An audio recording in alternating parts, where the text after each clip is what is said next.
Welcome to the Find Your Edge podcast. I'm your host, Chris Newport, founder, head coach, sports nutritionist, and exercise physiologist at The Endurance Edge. Our mission is to empower people to reach and sustain peak performance and health. So get ready to dive into all things training, nutrition, recovery, and more. We hope to give you detailed information and inspiring stories to help you be your best. Let's do it. Welcome back to the Find Your Edge podcast. This is your host, Chris Newport, and I am here with another one of our dietitians on the team, Amber D'Angelo. And today we are talking all about how to approach the holidays in a little bit of a healthier manner and hopefully avoid some weight gain. So, Amber, thanks for being on the show again. Thanks for having me. Awesome. Good to be here. So, we were just talking before we started is that the holidays kind of start with Halloween and then it blends into Thanksgiving and then it blends into Christmas and New Year's or whatever holidays you celebrate. And then all of a sudden now the Super Bowl is here and then Valentine's. So sometimes it feels like it never ends, but also these are tips that you can use any time of the year, honestly. Yep. Because another thing that we were looking at before coming on here is what is the research saying in terms of do people gain weight during the holidays? And from what we could find, the short answer is yes. The long answer is that it tends to be pretty condensed from what I could tell in December. But most people lose a little bit of that by like March-ish. But overall, there is a net gain, albeit not a whole lot. On average about a pound, but that pound tends to be really sticky. In other words, it's harder to get off. So we've got some tips for you to try to avoid this weight gain and just overall be a little bit more cognizant of your environment and enjoy the holidays a little bit more. So we're going to start with what to do at like large holiday gatherings. So Amber, you got some really awesome tips. Yes. Looking at these large holiday gatherings and just recognizing what the whole purpose of that gathering is. And the purpose should be to be social and to gather together with family and friends and to celebrate each other and those relationships and the things that we're thankful for. And so if you go into those gatherings with that mindset, you're going to be able to prioritize spending time with your family and friends over the food. Spending a few moments before you go into that large event or social gathering, or even if it's not large, right? So a family gathering or a large meal with family or friends, spend a few moments and just get your mind right. And just remember why it is that you're going there. And then when you get there, just focus on the conversation instead of being overwhelmed with how much food there may be or what food you should eat. But you know that food is there to nourish you and to enjoy, but you should enjoy the company and the people that you're with more than you enjoy that food. And food is wonderful, and it has a purpose. It's there to nourish us. You know, a lot of other good things that it can bring into your life besides just eating. Food brings the family together. It brings friends together. And that can start even in the kitchen and preparing food. And so enjoying the whole process there, preparing the food, and take time when you're at a meal with family and friends to enjoy the smells, to enjoy what it looks like, look around, enjoy how the table looks and how your plate looks. And actually looking at your food is a great thing to do so that you're not just mindfully grabbing everything, but actually being aware of what that plate looks like. And do you need that much food? Is that really the food that you like? You know, so focusing on the food that you're actually like, pick the food that you really, really enjoy. And there's something like, if you don't like, you know, green bean casserole, don't eat the green bean casserole, you know, pick something that you like and really taking time to just enjoy the sights, enjoy the smells, see your food, slow down and let that food nourish you, but let the company nourish you as well. That's awesome. Very insightful words there. Definitely. I would say some of my favorite tips for this time of the year is if you are watching that big game, yes, after, say, Thanksgiving, for example. Try not to eat when you're watching TV. Mm-hmm. And this is kind of a general environmental cue anyway, is that we're so used to just popping down on the couch and, grabbing the bag of chips or just the bowl of nuts. And some of these foods may not inherently be bad foods, but we're going to underestimate how much we eat anytime we're engaged in TV specifically, right? So that would be one of mine. So to combat that is getting a plate or a napkin and putting your food on that plate or napkin first, because then it's that like registering of, oh, I have food on my plate and I'm actually remembering and thinking about like what goes in. Right. Which is a good tip for like parties, and yeah, what was it that you had said, like seafood first or something? See your food, look at it. Yeah. Make sure yeah. what you want to eat and how much you need. Yes, exactly. I like your tip of like, don't pick the stuff you don't like. There's some really great research out by a Cornell researcher on food psychology and food behavior. And one of them, he compares like slim diners or like normal weight diners to overweight diners. And one of the things that they do at buffets is the slim diners sort of like step back and they like preview the whole buffet first and kind of get up the lay of the land. Like, okay, what are the things that I want to choose? And sure, like healthier options are like good quality proteins and some veggies and, your whole grains and whatnot. Doesn't mean you have to skip things that are unhealthy. You can still have unhealthy things. They can still fit in.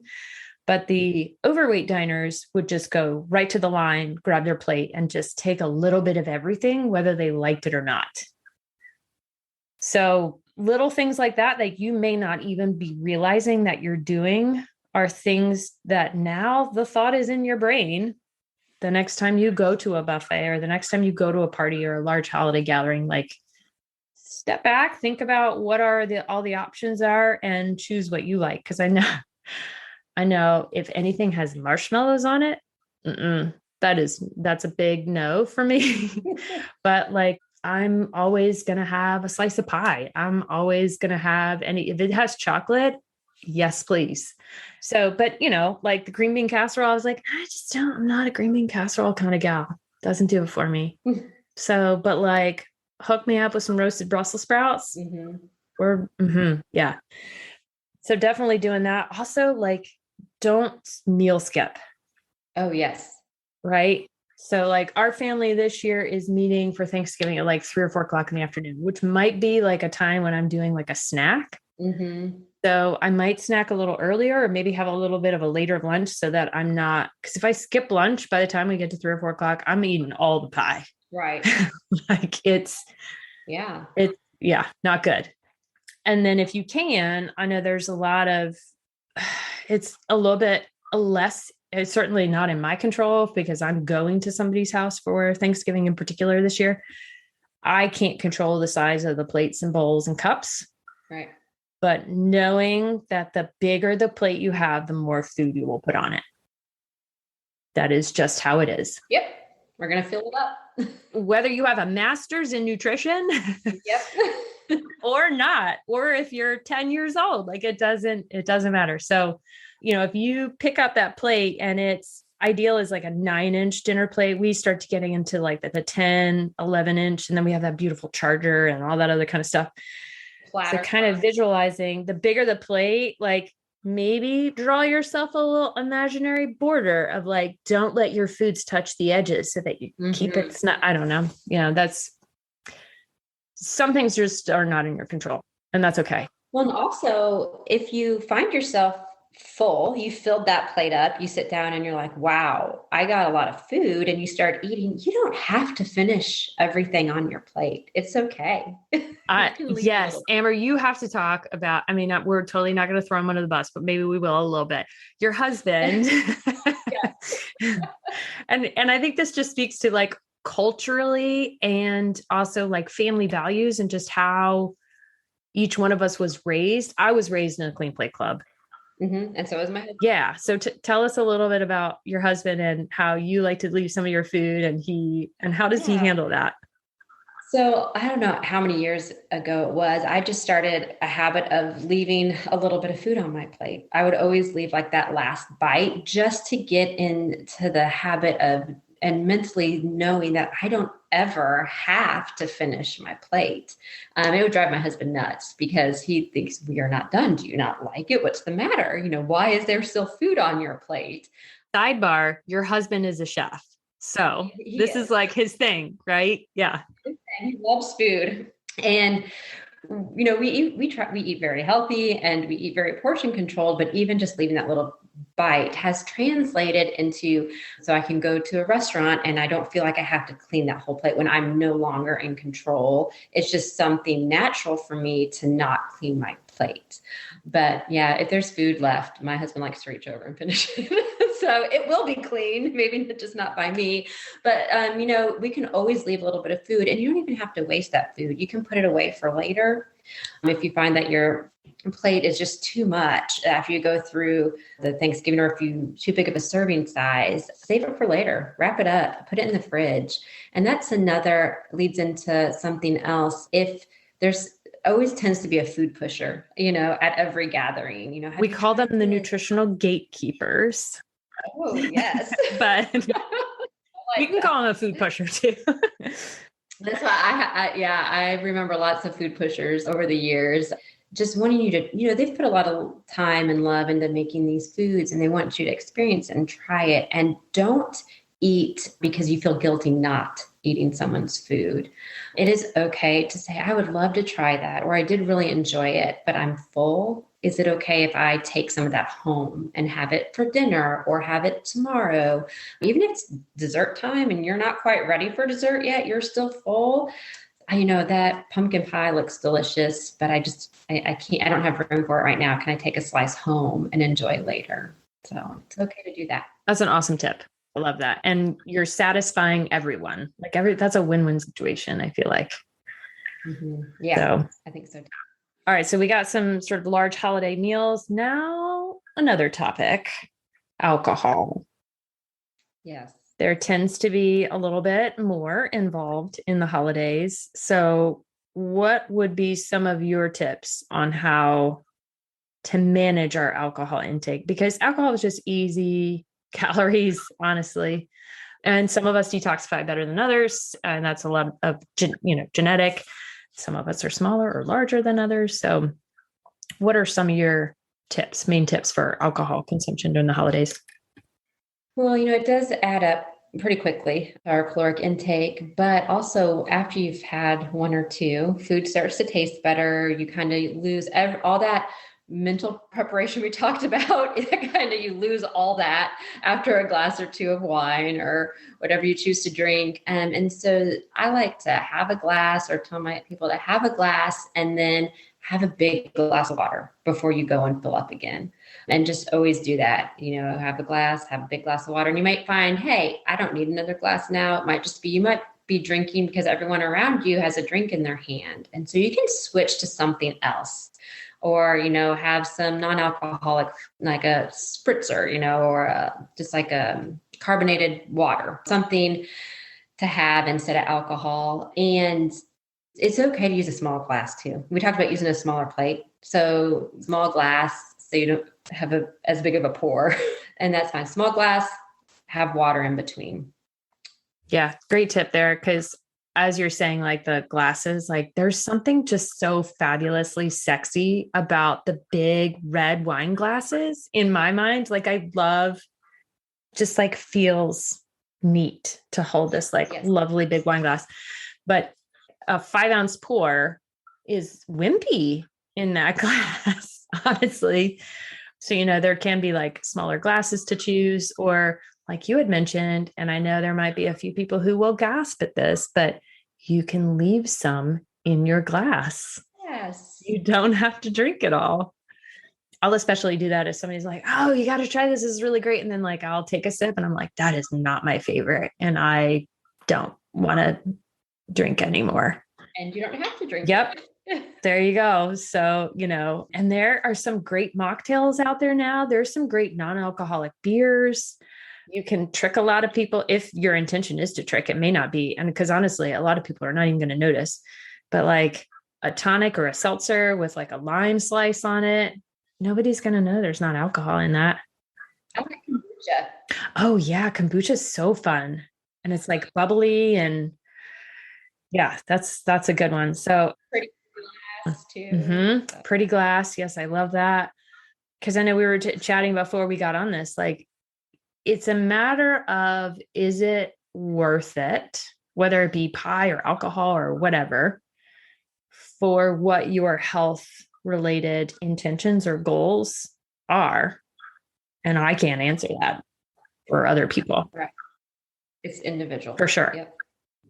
So I know if I drink too much red wine, and I do have a genetic SNP that does not help me to detoxify as effectively, and I'm finding that more and more as I get older, especially red wine, I sleep terribly. And I love sleep. So yes. Well, and that affects your next day too. So now you're talking about, it bleeding over and impacting your workout the next day, or even how you eat the next day, because you're just not feeling, and how you treat people the next day. Oh, girl, I'm glad you mentioned that. Yes. Which is a great segue to movement. Yes. So there is actually research on this. And we were talking about this before we got on here again, like, oh, the people who did exercise during the Christmas, there was an actual controlled trial that was done back in 2020. I don't remember the name of the journal, but I can link to it, who they took a group that stayed sedentary and another group that was active, and no surprise there, the group who was active was better able to manage their weight. So getting in the movement is key. What are some of your tips, Amber, for staying active through the holidays? I think just looking for those opportunities to fit in movement, even if it's just a few minutes. So like you mentioned watching the football game earlier, you can make movement part of that instead of just sitting on the couch. You can do a game. If, the team that every time the team you're rooting for scores a touchdown, get up and do jumping jacks. Or if the opposing team scores a touchdown, then you have to do burpees, and get the whole family involved, playing any active games that you might have inside. Or if you can get outside. I know that we're going to be gone for a whole week out of town, and we will take our pickleball rackets with us, or paddles, so that we can try and find a place to play pickleball when we're gone. It's just something my family likes to do. We're spending time together, but we still get that movement in. It could be a walk, it could be climbing the stairs. Just find those opportunities to move and involve your friends and your family. Again, we're talking about prioritizing that time with your friends and your family, and it's good for everyone to just move. It doesn't have to be an hour-long workout. Yeah, doesn't have to be some crazy HIIT workout. I mean, it can be. Yeah, absolutely. So there's so many different opportunities for like 5Ks or turkey trots or just holiday runs, or, if we're traveling, we like to find different places to like go for a hike. Mm-hmm. If we're stuck indoors, I'll throw my son on my back and do squats, and he thinks it's hilarious. And then we're all laughing. And then, so good for the act, right? To laugh. Yes, for sure. So just being intentional about that movement, I think, is just as you're being intentional about the choices that you make at the table, being intentional about adding in that movement, even if it's small, it is still worth it. Yes. So speaking of all these movement and nutrition tips, tell us a little bit about our upcoming holiday challenge we have. We have a holiday challenge coming up. It starts the Sunday after Thanksgiving, and it goes for 21 days, and it is called A Season of Nourishment.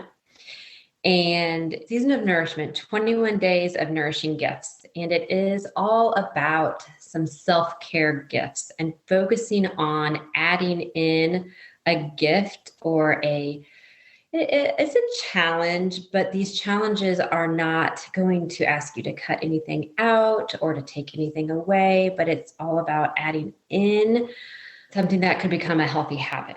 hopefully they will become healthy habits over these 21 days, and that they will carry you through into the new year, and they will help to increase your movement, improve your eating habits, help you manage stress, and maybe maintain or lose some weight.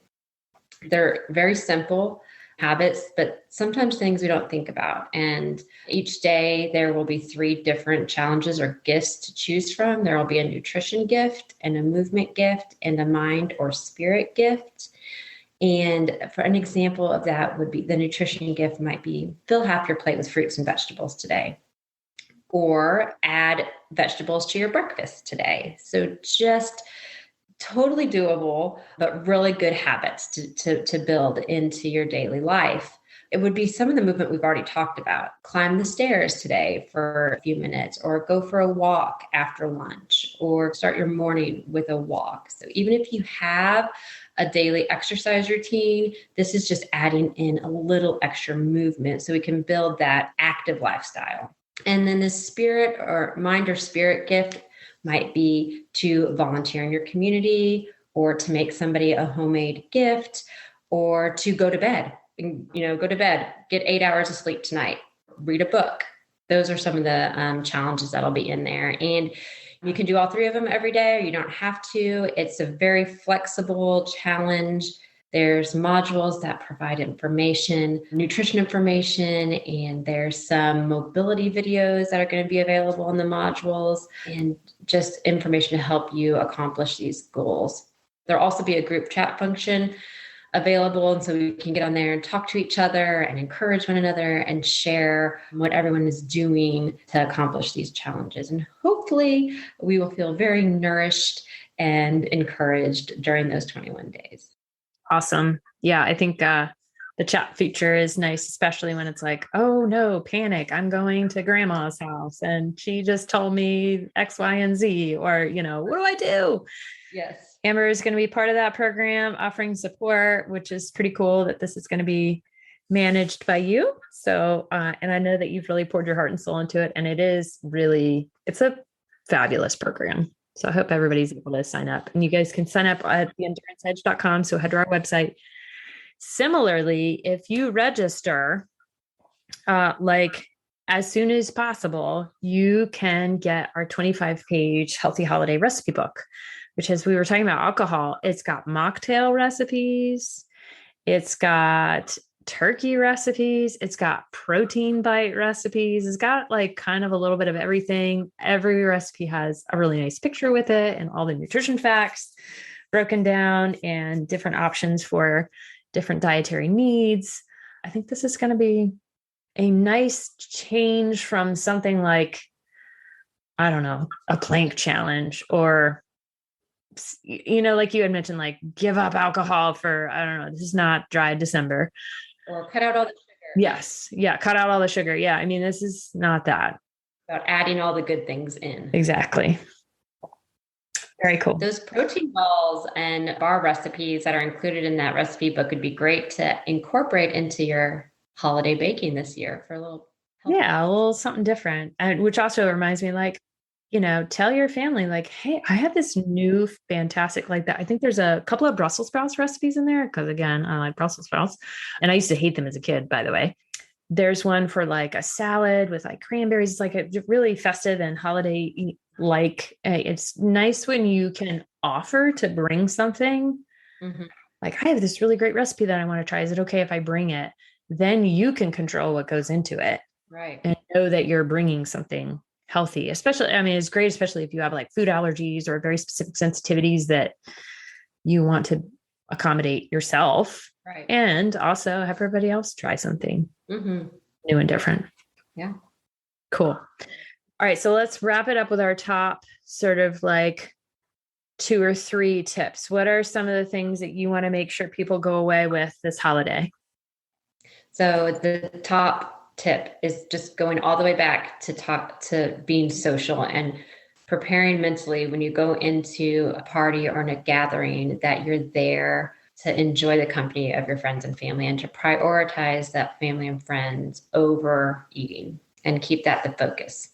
And then the second one would be to really savor the foods you enjoy, And we didn't talk a lot about, but there are strategies you can accomplish that. So, savor the food, slow down, drink plenty of water, while you're eating, put the fork down in between bites, chew your food completely, have conversations while you're eating. You don't want to talk with food in your mouth. So have conversations while you're eating, or have a conversation before you get back up for seconds. So just those strategies to help you slow down, to savor your food, and to enjoy the people around you. Cool. And I'll say for me, it's based on your leave a little bit of food on your plate is it's okay if you don't finish everything, whether it be the glass of wine or the piece of pie or, the green bean casserole that grandma insisted you put on your plate. You're just not really into. Right. Thank you so much, Grandma. Love you. So it's okay to not finish something. And I would say also kept moving in some way, shape, or form, For sure. Walk, run, ride, jumping jack, burpee, Something, pickleball, something, just get moving. Yeah. Cool. Awesome. Well, Amber, thanks again for coming on. Yeah. Thank you. And happy holidays, everyone. Thanks for listening to the Find Your Edge podcast. If you like what you heard, don't forget to subscribe on your favorite podcast platform so you never miss an episode.